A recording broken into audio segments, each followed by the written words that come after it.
વહીવટી તંત્ર કાયમી ઉકેલ લાવવાની જગ્યાએ દર વર્ષે પીઓપીની મૂર્તિ ખરીદી પર પ્રતિબંધ મૂકી ઉત્સવ પ્રેમી જનતાને ઠેસ પહોંચાડતા રોષ. આણંદ 50થી વધુ મંડળોએ જિલ્લા કલેક્ટરને આવેદનપત્ર આપ્યું. રાજ્યના કેટલાક જિલ્લામાં કૃત્રિમ તળાવ બનાવીને પીઓપીની મૂર્તિઓનું વિસર્જન કરવાની વ્યવસ્થા સ્થાનિક તંત્ર દ્વારા કરવામાં આવે છે. આણંદને અડી આવેલા વડોદરા શહેરમાં 20થી 25 ફૂટ ઊંચી મૂર્તિઓ પીઓપીની હોય છે. તેમ છતાં ખરીદવા પર કોઈ પ્રતિબંધ લગાવવામાં આવતો નથી, પરંતુ આણંદ જિલ્લા વહીવટી તંત્રને કૃત્રિમ તળાવની વ્યવસ્થા ન કરવી પડે તે માટે વહીવટીતંત્ર પ્લાસ્ટર ઓફ પેરિસની મૂર્તિઓ પર પ્રતિબંધ લગાવીને મંડળોને ખોટી રીતે હેરાન કરવામાં આવે છે.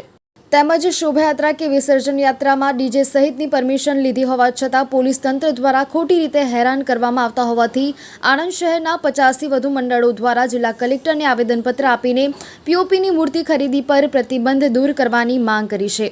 દર વર્ષે આ પ્રકારના જાહેરનામા બહાર પાડી પ્લાસ્ટર ઓફ પેરિસના કારણે તળાવ, નદીના પાણી દૂષિત થાય છે તેમજ પર્યાવરણને નુકસાન થાય છે તેમ જણાવવામાં આવે છે, પરંતુ સદર બાબતનો કાયમી ધોરણે ઉકેલ લાવવાની જગ્યાએ પ્લાસ્ટર ઓફ પેરિસ મૂર્તિ તથા તેની ઊંચાઈને લઈને વિવિધ પ્રકારના પ્રતિબંધો લગાવવામાં આવે છે, જે અયોગ્ય છે.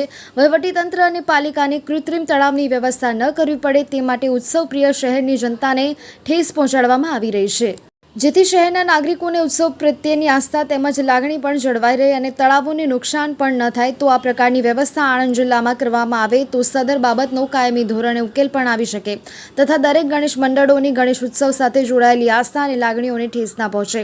વધુમાં ગત વર્ષે ભગવાન ગણેશજીની મૂર્તિની આગમન યાત્રા દરમિયાન શોભાયાત્રા નીકળવાની પરવાનગી તેમજ શોભાયાત્રામાં ડીજે સાઉન્ડ વગાડવાની પરવાનગી અગાઉથી લીધેલ હોવા છતાં પણ પોલીસ અધિકારીશ્રીઓ દ્વારા હેરાનગતિ કરી ડીજે સાઉન્ડ વારંવાર બંધ કરાવવામાં આવેલ તેમજ આગમનના યાત્રા પૂર્ણ કરી દેવા જણાવેલ, જેથી સૌ ગણેશ ભક્તોની લાગણીઓને ઠેસ પહોંચે છે.